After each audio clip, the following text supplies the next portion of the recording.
It's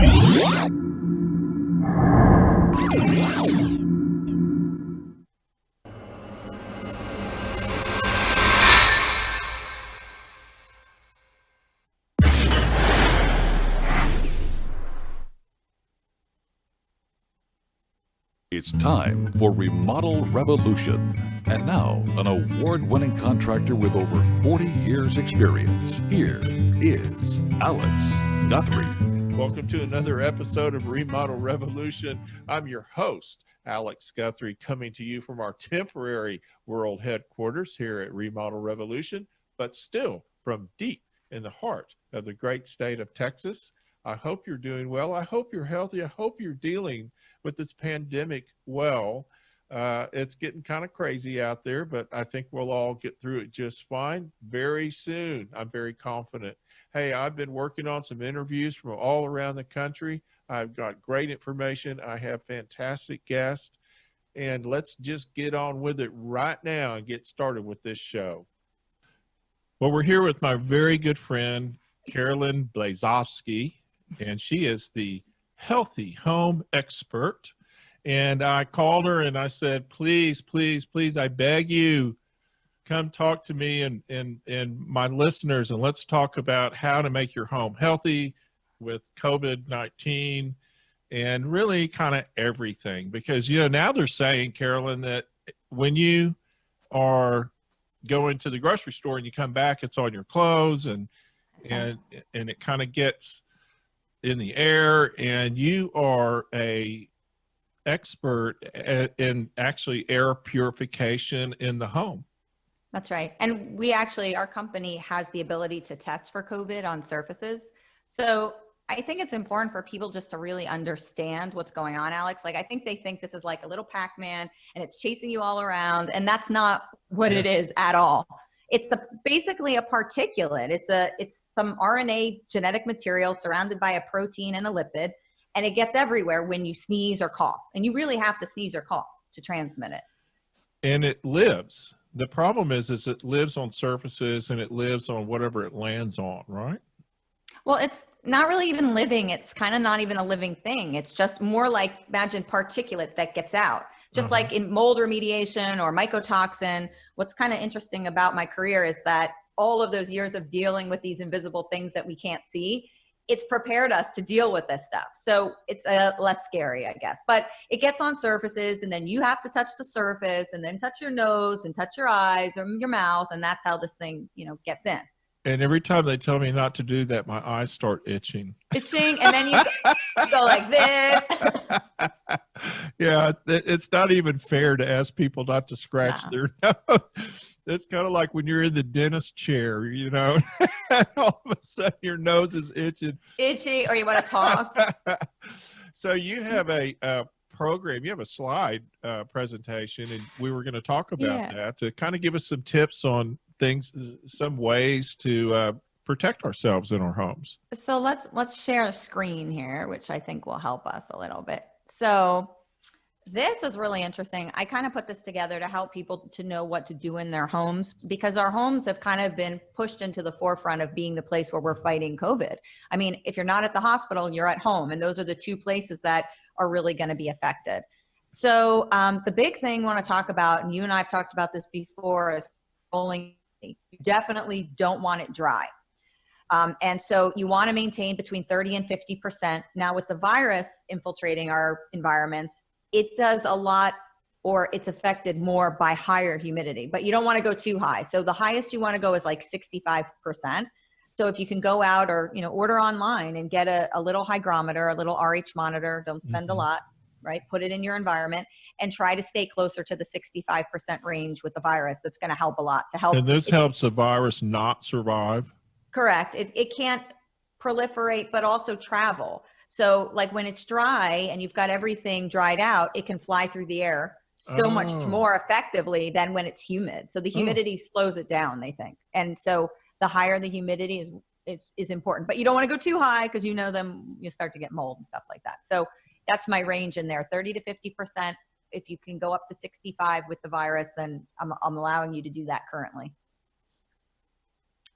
The other thing too, as we talked about this briefly, is the shoe. aspect. And so you have to have outside shoes that strictly stay outside. The studies currently are showing that a lot of this transmission is happening on the bottoms of feet of the medical professionals. So when they tested inside in China, they actually tested the hospital.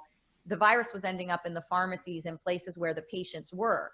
And the reason it was ending up there is because the medical professionals were transmitting it on their feet. Wow. So that just shows you when you sneeze, this goes 6 meters. So it goes on the floor. And most of us, when you do sneeze, you kind of bend down, at least I do. So then it gets on the floor and you track it on your shoes. So that's fascinating, actually. So outside shoes only. Don't wear your shoes if you go to the grocery store, if you go out to, whatever you're going to run an errand or something. Don't wear those shoes back in the house. Keep outside shoes outside and inside shoes inside. Very interesting. And then toilet lids, keep them shut. That's it. Down. And I always give a shout out to Toto because Toto makes this crazy good toilet, which is, you've probably seen this because you are in the building industry, but the toilet that like shuts on its own and you can hook up to music. It's crazy. Yeah. Looks like it's going to eat you when you're walking towards it. Oh my God, but it's amazing. But that's what we need when that bowl, when the bowl starts to do its thing, it launches fecal matter up into the air. So that's why you always don't want to keep your toothbrush by the toilet. Right. So now we know that this virus is in feces, which I don't like to mention while we're talking, but it's there. And so I don't think they really know that much about the transmission, but it is important to keep the toilet down now. And then, of course, it also makes sense then after you've used the bathroom to thoroughly wash your hands, which most people do anyway, but just don't forget if you're in a hurry. And use the alphabet. So when you're washing, my trick is, count the alphabet, A, B, C, D, F, G, and soap and water. The surfactant is always important because it helps to break. And you might know this, like if you've ever put a drop of water on a slide, you know how the water kind of sits in the ball and doesn't move. Well, when you have a virus and then you have a ball of water next to it, they butt up against each other. It's called surface tension. So it sits up against it and it won't permeate into the virus. So what that surfactant does is breaks down the wall and allows things to enter into the virus to kill them, whether it's sanitizer or whatnot. So it breaks that surface tension. So that's the big reason we use soap and water to help, get rid of it. I never knew why. I just knew I had to, or I would get in big trouble. Yeah, it has to do with that surface tension. I've learned this crazy stuff, but that helps propel, I think, to kill the virus and make it less viable. So hydrogen peroxide is it's an interesting chemical because, of course, we always, when we were kids, we just put it on our little cuts and it fizzed up and it was kind of cool. It didn't really hurt that bad. Yeah, it's good. We like that. It also, what I like about it is now you can't use it on porous surfaces or surfaces where it's going to take out color like wood and things like that. But for sinks and bathrooms and toilets, it's wonderful. And you can leave it. It doesn't leave any chemical residue behind. Which I like from a chemical standpoint. And you can add a little surfactant to it in the bottle, and that will also help deter and kill the virus as well. That's helping to break all the surface tension and help everything to get into the actual virus itself. So yeah, hydrogen peroxide is great. We've been using it in mold remediation with biologics for years, and it's safe for your family. And then UV technology. Now, is that the same thing as just going out in the sun? No, actually, it's a good question. A lot of people think that UVB and UVA are what works to kill a virus. And I think in some capacities they do. When you open your windows and you allow light in, just natural light will actually kill like 50% of the bacteria that's in the space. But UVC is an actual technology that works against viruses in particular and bacteria. If you look at the picture up in the left-hand column, and you see on the slide the phone going into that device, that's called phonesoap.com makes these devices, which are UVC technologies that are fantastic. I've got 3 of them in the home, and I've also got a bigger one that's you can put your laptop in, the remote controls for the TV, all this great stuff. And that fits in, and then it shuts, and it UV lights your phone and allows to kill, it kills all the bacteria and virus. It's fantastic. That thing's awesome because I honestly, I worry about my phone and all these things that you really don't think about at all because you're just so used to using them all day. Exactly. And your keys and your credit cards, anything you use.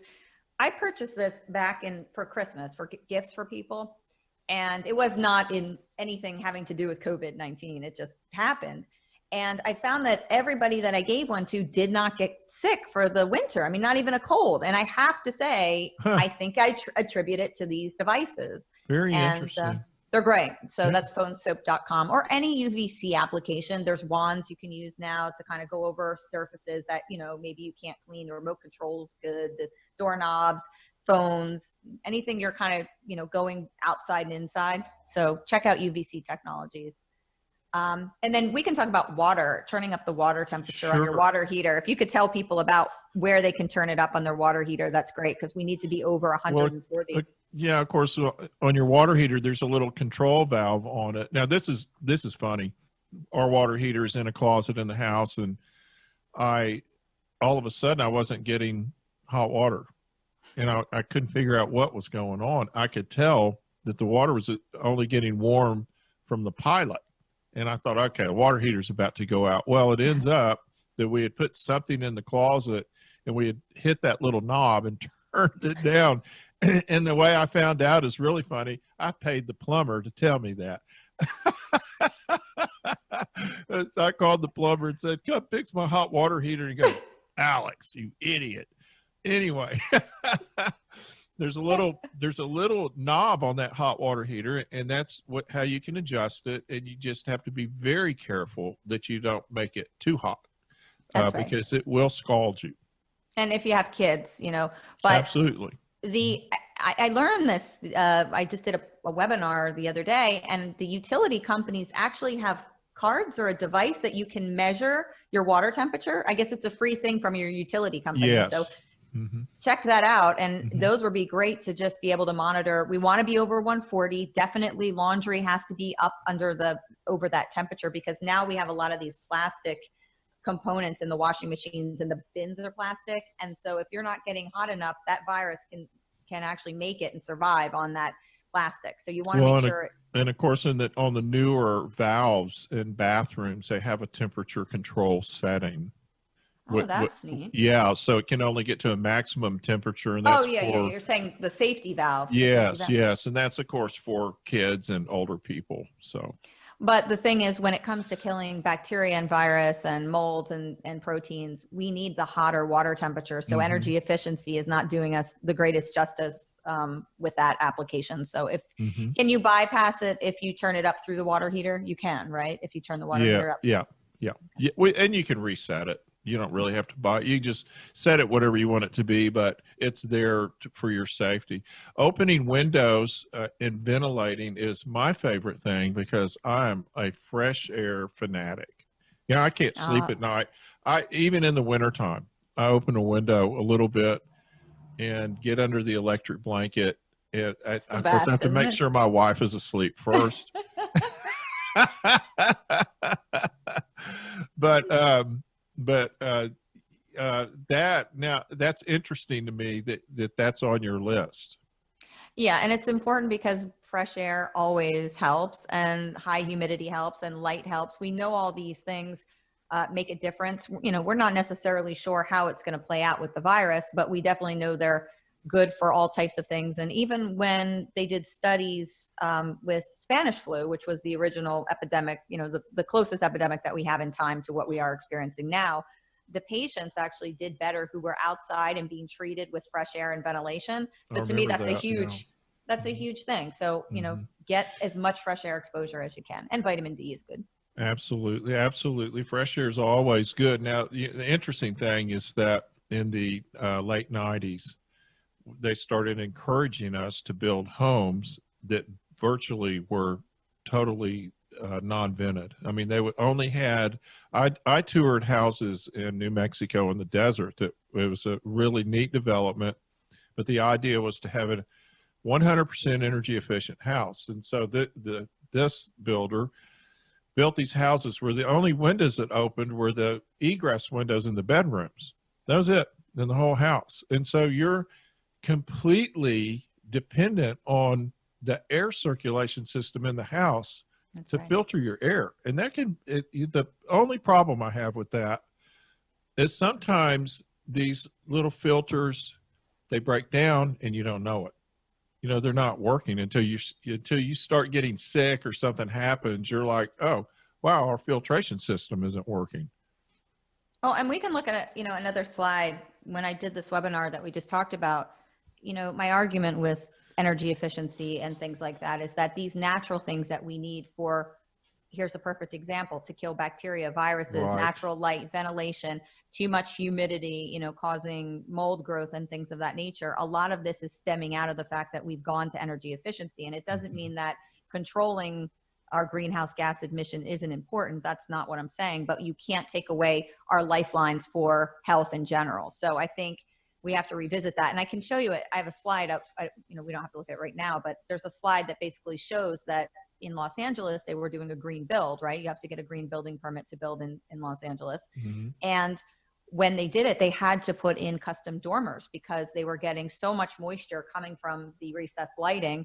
And that's in Los Angeles where the humidity really doesn't get that high, but the changes in temperature were causing the light fixtures to sweat and condensate. So they had to go to putting dormers in, custom dormers in. Well, and of attic course, spaces. down here where I am, and you're in New Jersey, I'm in Dallas, and in Dallas, we're in a kind of an odd little zone. We're right on the border of arid or semi-arid and humid. And so we're mostly humid. And what we figured out in the 90s, really 80s and 90s, it started showing its face, was that when we took forced air conditioning and we stuck it in a house, then we didn't regulate it. We just started blowing cold, wet air into a house, and some of them were plaster walls, and nobody had any idea what they were doing. They just stick it in there, make people not sweat, because down here, that's our problem. Right. And yes, the air quality, all of a sudden, we're building more efficient houses. We're still not adjusting the filtration. And all of a sudden, we've got a major problem with mold and contaminants in the house that can't get out. Even, of course, the things that we use to build furniture, the chemicals in the furniture, the chemicals in the carpet. All of a sudden, we're like, oh, my gosh, we got a problem here. And of course, that's where you come in. And, I think how we build and the climate that we build in, and now the climate, nature's throwing us some big whammies. And so in the Northeast, we actually should be building more like they do in the Northwest. We need the bigger overhangs because we're getting so many, the rain, the water, the storms, the intensity of the storms. So we need bigger overhangs to protect the building envelope. We need bigger gutters. And they went in the 80s and 90s in the Northeast to no, flat building, no gutter, no protection at all. So it's just become, a real interesting issue. But I definitely think we need to be building for climate, not necessarily. And well, you know what? All we have to do is look at how our ancestors built, because it's precisely how they built. They didn't have air conditioning, and they built to the climate. It's all they knew how to do.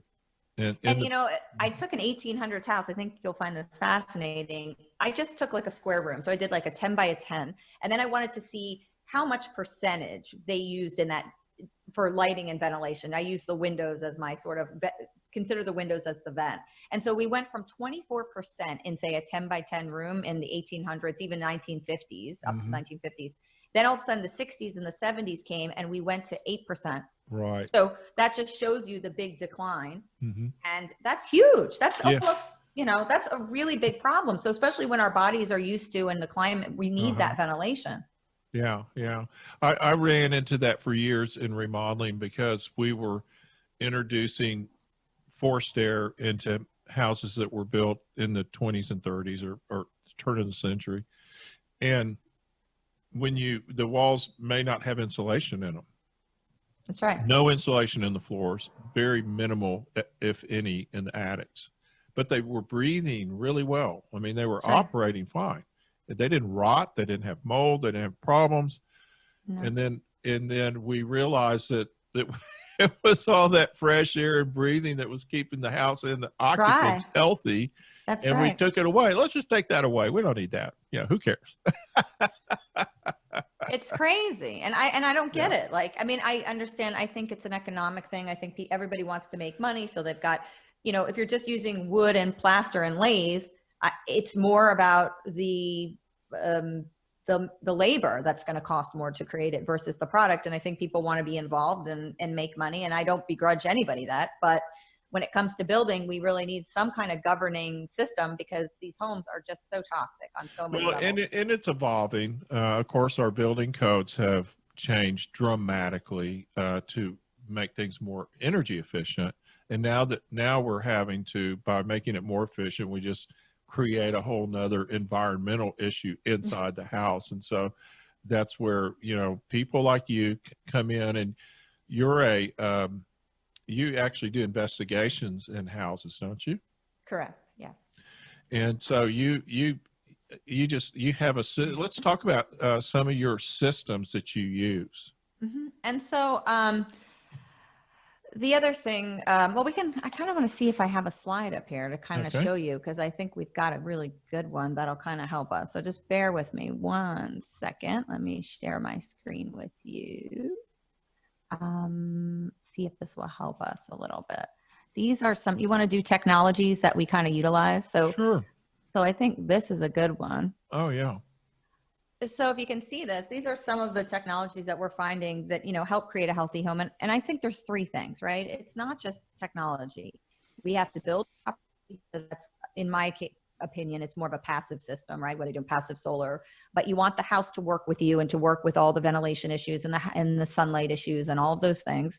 But then you want to use technology in those areas where you can't, where we have to manipulate things, or maybe we can't build the way we want to, then we have technology. And then the third thing we have is education to make sure people understand, you don't want to be bringing toxic things into the home. Once the home, and you and I, we've had this discussion on your show before, once the house is built, you don't want to make it toxic with everything that comes into it. The furniture. Exactly. Furniture. I mean, it could be your kitchen products you pick, your cabinetry. I mean, all of it. I mean, sometimes a builder gets done and they'll say, okay, we're going to do the kitchen. You're in charge of the cabinets, and people bring in all kinds of fiberboard and engineered flooring. And formaldehyde was a huge problem for a long time when we had to go, and then we had to change plywood and all kinds of products that we never knew they have formaldehyde in them. I didn't know. And they still do. I mean, most products that are built in the United States, formaldehyde's used like candy. And so it's in everything. And when I test homes, I compare it to a European standard, and we run, double, sometimes triple what the Europeans run for formaldehyde, just because of the way we build in this country. So it's important to recognize. And formaldehyde, for people who don't know, it is a carcinogen. But it also is naturally occurring. So when you build a home in general, it's in wood naturally. So you're going to have an elevation. You just don't want to add to that elevation when you're doing construction. Right. Of course. Yeah. So it's a natural thing. It's not that you can really avoid it altogether when you build, but you need to monitor it closely. These are like different projects. These are actually real projects that we've worked on. And I like to show people because it's, interesting for people to see, but these are dehumidification systems, basements that we've done. So you can tell from that basement on the left-hand corner with the sump pit, I'm real particular about how my basement's going to look if you, if you do one. And this house up in the left, we did a whole dehumidification system in like a bunker area. They had a bunker actually under the ground, which was kind of cool. And we had to put a whole dehumidification. And these are also can be ventilation systems that go in. They have dual purpose. So if you get one that has a vent. Yeah. So we have and it's interesting because where you are up in the Northeast, then you have basements. Of course, down here we don't. Attics are we're getting a few more of them, but we have attics. But so what we started doing is completely sealing the envelope of the house with foam and making them super, super tight, super efficient. And we are having to spend a lot more time like you do. It's the same thing, only different. That's what I've always told my homeowners when they're asking me why I did something different. I go, it's the same thing, it's just a little different. Just a little bit. And but it's for the same reason. It's to control the humidity. So we might put a dehumidifier in. We might actually add humidity in some homes because our AC systems have become a lot more efficient, and they do a lot of that air modification also in the system. So it's a science, and It is. it's a balancing act, like you say. Oh, absolutely. And in the attics too, that becomes tricky for you guys because I've seen when you seal that attic up so tight, then you really have to control that humidity in that space. So you have to Absolutely. use something mechanical. If you're going to make that built part of your building envelope, which is what we do with the basement, similar, same thing. And I've done homes with attics. If that all becomes one space, then you have to condition it. If you're going to tighten it up, you've got to watch the RH in that space Absolutely. and around your ductwork. And, you know, in your neck of the woods, people have to service their air conditioners because they're running so much more frequently than the Northeast. You have to service regularly, like at least twice a year. You've got to have the drip pan cleaned out, your coil cleaned, and your filters and, you know, everything. Yeah. And of course, that's what we recommend is twice a year, having somebody come out and check it. And again, because we're using, now I'm like you, I love passive. I like everything passive. I want my ventilation passive, everything. But that's just not going to work in some houses. That's and right. One of the problems with having a mechanical system, a mechanical filtration system, or somehow you're depending on that in combination maybe with a dehumidifier, whatever it is, then, sorry, my timer went off. Okay, time's up. Dismiss. Sorry. When you have all that stuff going, you don't necessarily know if it's not working. And the only way you're going to know is by having that system serviced. That's right. That was that whole 5 minutes. Well, and also I think a lot of these companies can monitor if they I like to see the sensor systems. I don't find they're so accurate when they're depicting like what kind of chemicals are coming in, Alex, but I find that they could be accurate in telling us about humidity and servicing. So I think these big box makers have to kind of look at what they're doing with sensoring and then make it more applicable to really real life situations. And because they're important, the sensors, but I don't know if we're censoring the right thing. Let's talk real quick. And we've got about a minute or two, a couple minutes. Let's talk about your air testing system that you've got. Because I love them. Yeah. So hold on. Should we go to a slide again? Because it's easy when we look at our slides, if we can. So this is the. There it is. Yeah. And I have it here behind me too, but it's easier to see it. That's the pump system, and anyone can order this. You go to examinair.com. I think now it's so great because you can't have an inspector come out and check your air quality and check things. So this, you can just do it yourself. It's got 3 samples that you take inside the home, 1 outside. So you get a baseline, you get everything included. We're going to look at your particulate levels, which we know contribute to disease. We're going to look at your mold counts, your dust, your dander counts. So all of that is in there. And what I like is that when you are trapped in your home with any kind of, virus that could potentially be affecting you, you don't want to be exposed to mold too. I definitely think we'll find that, people who live in moldy houses, their immune system's suppressed from mold. So that doesn't help when you have to fight a virus.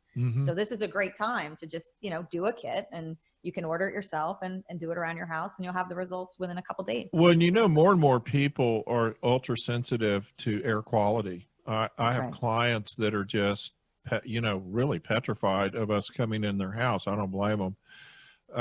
And stirring up the dust and they've got their whole families, the kids, everybody is super, super sensitive to these allergens.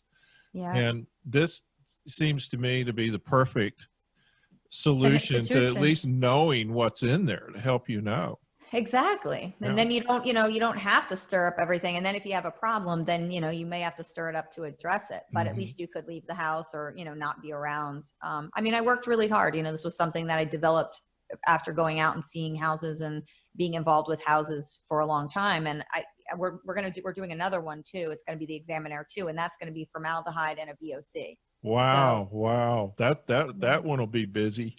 Yeah, they're both, it makes it easier for a builder too. You don't have to, you can do this and when you're on a job, or maybe you want to make sure you don't have a problem after the build or that's interesting. Yeah, that's interesting. Yeah.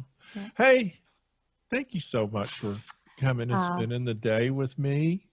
You're so awesome. You're an amazing lady. I adore you. So And you're brilliant, and I adore you too, incidentally.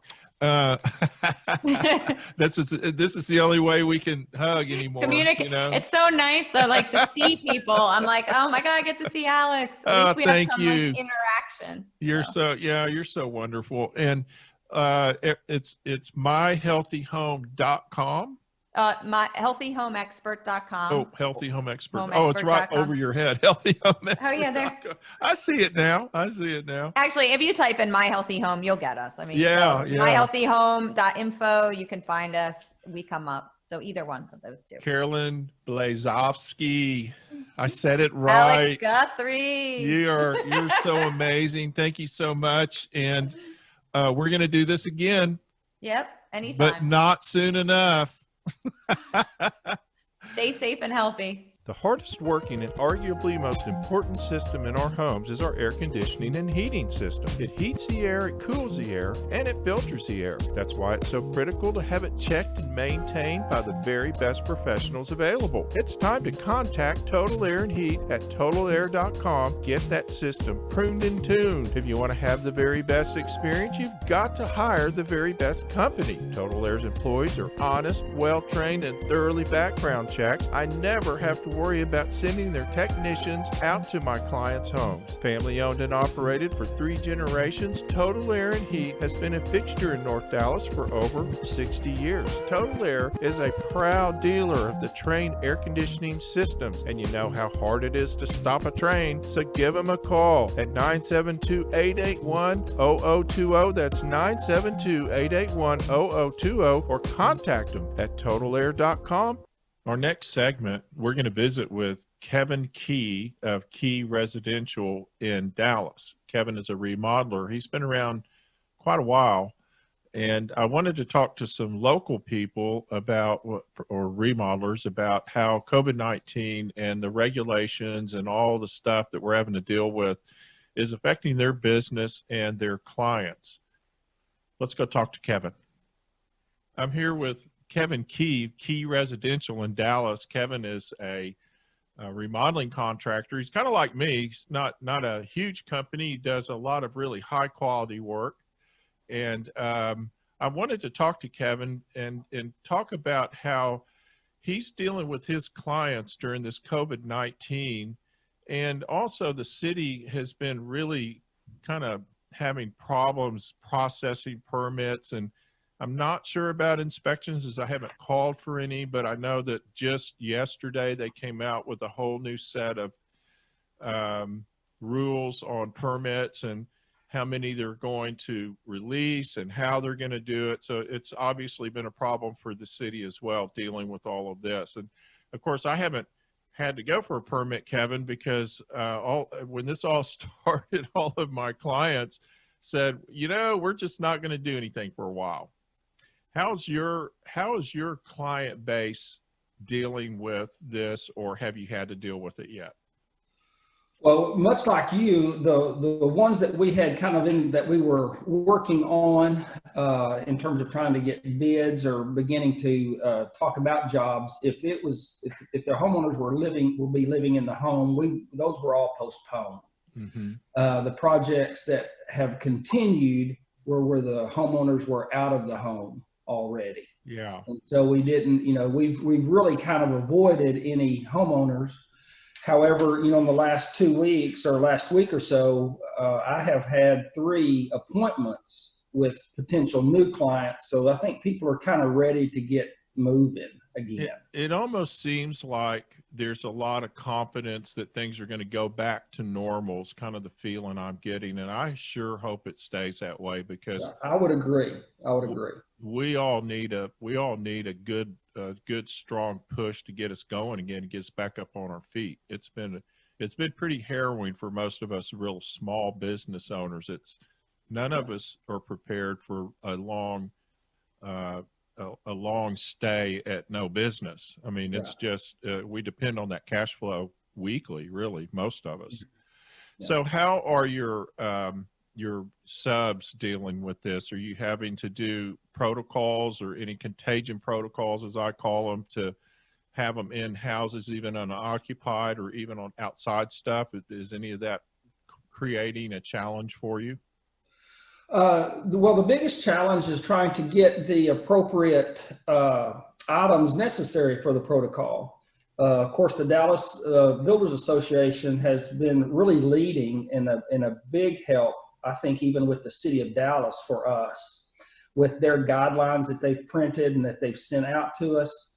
And with what I did is I copied those and emailed all of that stuff to my trade partners, and who many are not, they're small and not members of the DBA, but I just kept them as informed as I was, and they have all bought in. So, on my job, I have hand soap and a station there. I have 2 or 3 locations of hand sanitizer, and then we have a thermometer that's on the job. And, whether it's the painters or the wood floor guys or the tile guys, they come in the morning, check their temperature first thing, and we monitor that. And, everybody wants to continue to work. So that I would say that they have fully bought in and understood early on that this was serious. Let's take it seriously and be smart about things. And so, yes, we watch the 10 people on the job, try to stay as far apart as we can and things like that. So you have to just like throw things at each other. Yes, yeah. Catch this saw. It's not just verbal assaults anymore. Catch this sawzall, dude. Yeah. Well, I just basically was at a transition where I had finished up a couple of projects, or was finishing a couple of projects. And like you, one of them, the homeowner didn't live in the house, actually lived out of the country. So that we were safe there. And another one was an outside project. And during the course of all this, of course, we finished them both. And we just haven't taken any more work on. And I have met with a couple of people, but I decided that I just didn't really want the risk of exposing somebody or being held accountable if somebody got exposed and I happened to be in their house. And one of them was a young couple, and she's pregnant. And I said, "You're crazy. I'm not coming anywhere near you. As much as I like you, no thanks." Well, the meetings that we've had this week, one of them is for a September start, and one of them is, for a midsummer start. So the optimism is still elongated, so to speak. And the projects that we have beginning, or both of them are outside work, outdoor livings and things like that. So those are the things that we're kind of trying to move forward with, or our outdoor and stuff. Those are doable projects during all this. I mean, there's not, at least we don't have to feel as cautious when we're outside. Or I mean, that's my instinctual thing. I don't know if that's what the scientists are saying or not, but anyway, well, I really appreciate you taking time out for us this morning and sharing that. And how give us real quick before we leave, how do you feel about down the road? What are your instincts? You've been in business a long time, so you've got gut instincts, as I do, and most small business people, about how you feel the energy right now in the business part of this. Well, again, you were, I think, correct in terms of my business is similar to yours. We really operate in a pretty small niche of people, with who our clients are. And so I think that if the economy rebounds in some state, most of the people we work for have the money and are ready, and they will remodel when they're ready. Right. And they're not going to borrow money and stuff like that. And so I think my optimism is that those projects will still be there. Coming in 2010 and 11, the work was still there, but it just took 6 or so. It just took longer to get the project started, it seems like. And I anticipate maybe that where people are just still, hey, we want to move forward, but we're still going to watch the economy a little bit as we move forward. And as they start feeling better or seeing better signs or things are happening more, I think you're right. I think that there just seems to be a whole lot of positive energy coming out of this one. But of course, the last one was totally different for different reasons. And it was it seemed like about a 5-year recovery. I think Yes. this one will be a lot quicker. I hope. I'm optimistic. Yes, I am too. I am too. And I think, and the people that we've spoken with, like I said, the meetings that we've had, the calls that we've had, is all indication is that as soon as they let us back in, we're ready to go. Yeah, right, right. That's Yeah. the feeling I'm getting. So, Well, you know, part of the challenge that we're all going to have, excuse me, is that some of our suppliers have furloughed. Well, all of them actually have furloughed a bunch of people. Even my subs, like my plumber, I talked to them the other day, and he said they haven't worked in the office in 4 weeks. He said we're all working from our trucks, and so they went to emergency calls only. yes. And so, I mean, there's just been this sort of wholesale business change of how you do business with these companies. And so you can't just pick it back up and ramp back up overnight. It just isn't going to happen. You've completely changed how you're doing things. And now you have to kind of work back into whatever's going to be next. We really don't know exactly how we're all going to have to operate, or how long this is going to linger. But it's going to be interesting to watch. And I'm hopeful for all of us, small guys in particular, that we are blessed with a rapid comeback, because we're all going to be really needing it in the fall for sure. Well, we all really need it now, but a couple more months of this and it's going to be crushing. So anyway, thank you, Kevin Key. And how do people get in touch with you? Well, we can be reached our office number, of course, or our website's keyresidential.net. And so you can always go there and get our contact information, and that'd be the easiest way to go.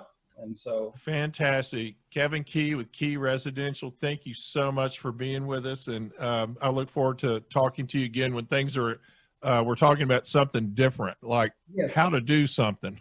There you go. Exactly. It sounds great. Thank you, sir. Thank you, buddy.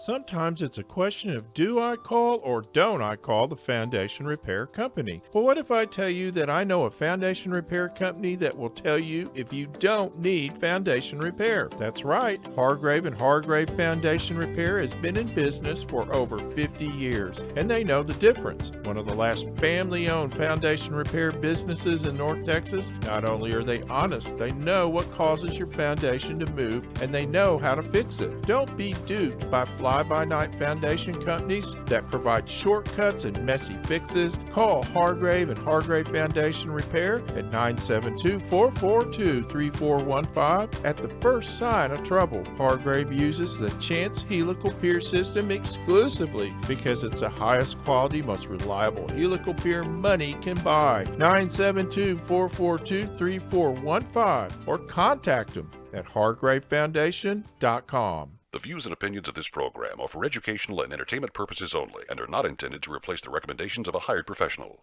You can catch Remodel Revolution anytime. Follow the show on the website, remodelrevolutionradio.com, or on social media, Facebook, Instagram, and Pinterest, using the handle at Remodel Revolution Radio. You can always listen to the show on iTunes, Spotify, Google Play, and TuneIn, and watch the show anytime on YouTube.